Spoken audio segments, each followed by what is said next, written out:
देखिकी जानीपारुଛନ୍ତି ତ ନିମ୍ବ ଫୁଲ ବା ନିମ୍ବ କଢ଼।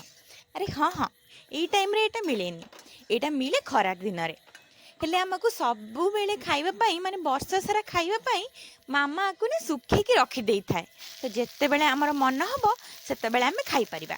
ଆଉ ଯେହେତୁ ଏଇଟା ସ୍ୱାସ୍ଥ୍ୟ ପକ୍ଷେ ଭଲ, ଏମିତି ଶୁଖେଇକି ରଖିଦେଲେ ଆପଣ ବର୍ଷ ସାରା ଆକୁ ଖାଇପାରିବେ। ତ ଯେଉଁ ଶୁଖେଇକି ରଖିଥିଲା ତାକୁ ଯେଉଁ ସିଏ ତେଲରେ ଟିକେ ଭାଜିଦେଲା ଅଳ୍ପ ସମୟ ପାଇଁ। ତାପରେ ସେଇ ତେଲରେ ସୋରିଷ, ଶୁଖିଲା ଲଙ୍କା, ପିଆଜ ଆଉ ଛେଚିକିରି ପକେଇଦେଲା ରସୁଣ। ଟିକେ ଭାଜି ହେଲା ପରେ ଆଗରୁ କାଟିକି ରଖିଥିଲା ଆଳୁ ଆଉ ବାଇଗଣ ଲମ୍ବା ଲମ୍ବା କରି ତାକୁ ବି ଭାଜିଦେଲା, ମାନେ ସିଝିଲା ପର୍ଯ୍ୟନ୍ତ ଘୋଡ଼େଇ ରଖିଦେଲା ଲୁଣ ପକେଇକି।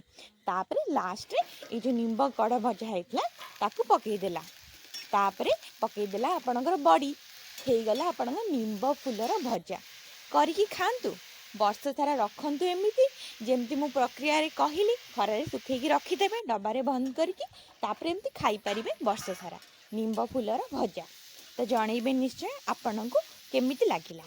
ରହିଲି, ନମସ୍କାର। ମତେ କଥା